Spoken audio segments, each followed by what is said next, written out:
Okay, I've got code P0142, and this is oxygen sensor circuit bank 1 sensor 3. This is a 4-cylinder engine, so bank 1, if it was a V6 it would have bank 1 and bank 2.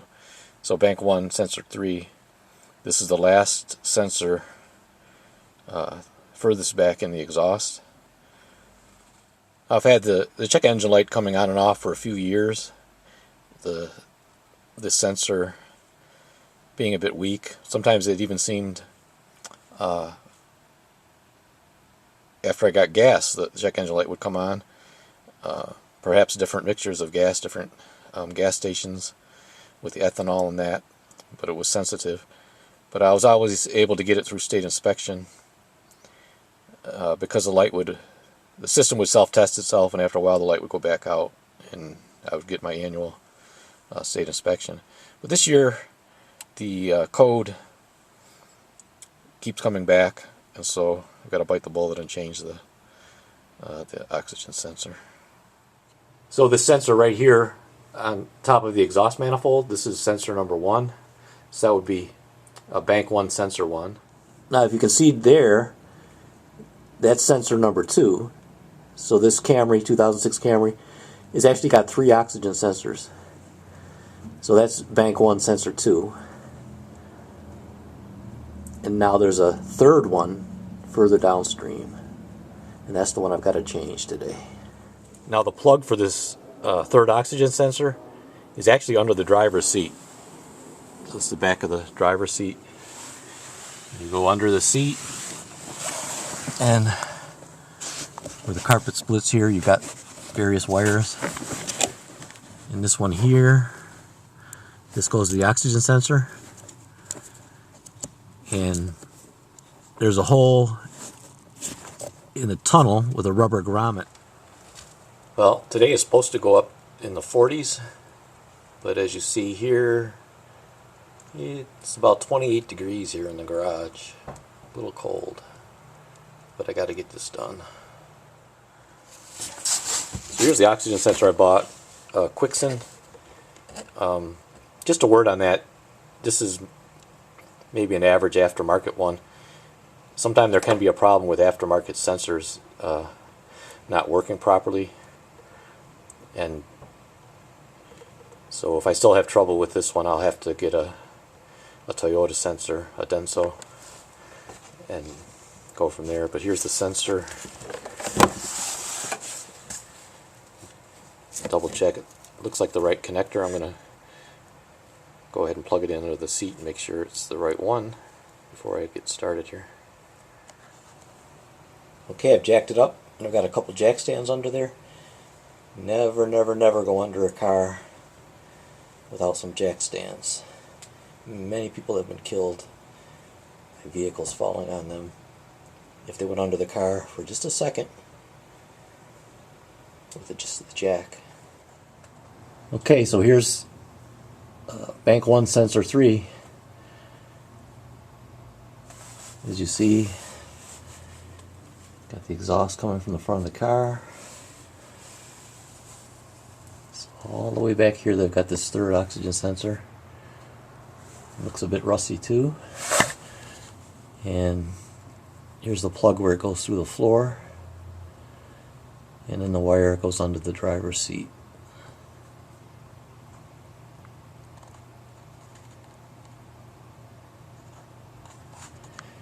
So I'm going to spray that up and go get some lunch. I'll spray it up with some WD-40 and let it sit for a while. And then hopefully I get the right socket on there and see if we can get it out of there. Okay, I found that the oxygen sensor wire comes a bit forward under the carpet here before it goes through the hole in the tunnel, and so I'm going to go ahead and take the seat out, just 4 bolts, rather than try to struggle. Here's the rear 2 bolts for the seat, just under plastic cover on each side. Okay, kind of crazy. It comes through that holder and goes up here under the carpet.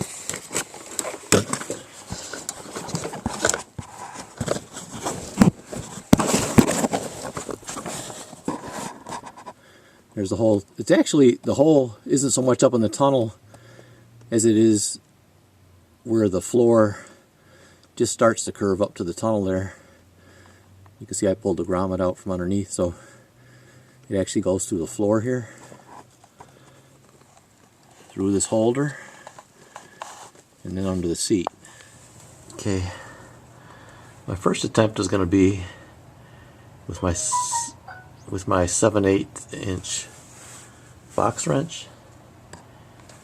Get it on there nice and square, but if it shows any signs of rounding off, then I'll go to plan B. I do have an oxygen sensor socket, but I'd rather try this first. Well, I'm real happy to report I was able to brace my leg and give it a good yank, and I was able to break it free. It was tight, but the threads, it's moving nice. The threads will be in good shape. I didn't have to use any heat. Now here's one of the things you're up against with an aftermarket part.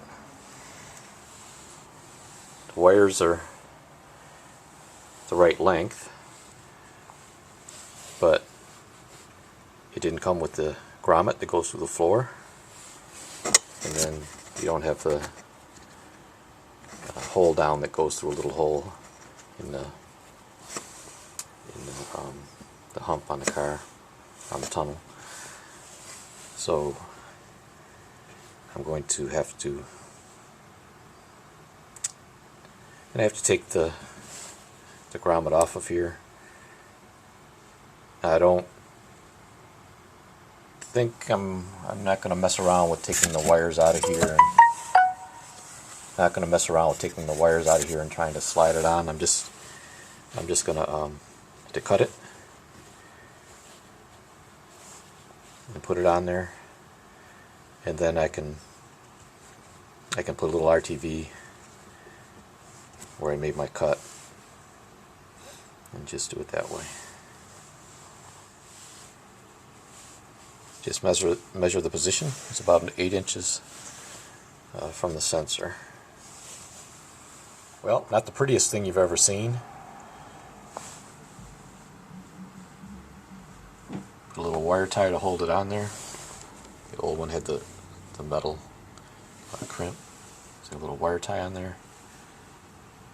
Where I cut it, I put some RTV. And I like to give it a little extra never sees. It comes with never sees on the threads, but a lot of times they just kind of slap it on there. I like to put a little more on there more carefully. Just have to avoid getting any on the sensor itself. Okay, there's our new sensor. Got it snugged in there. There's our floor grommet.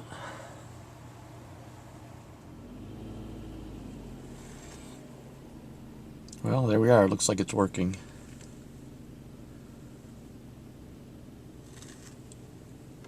Should be good to go.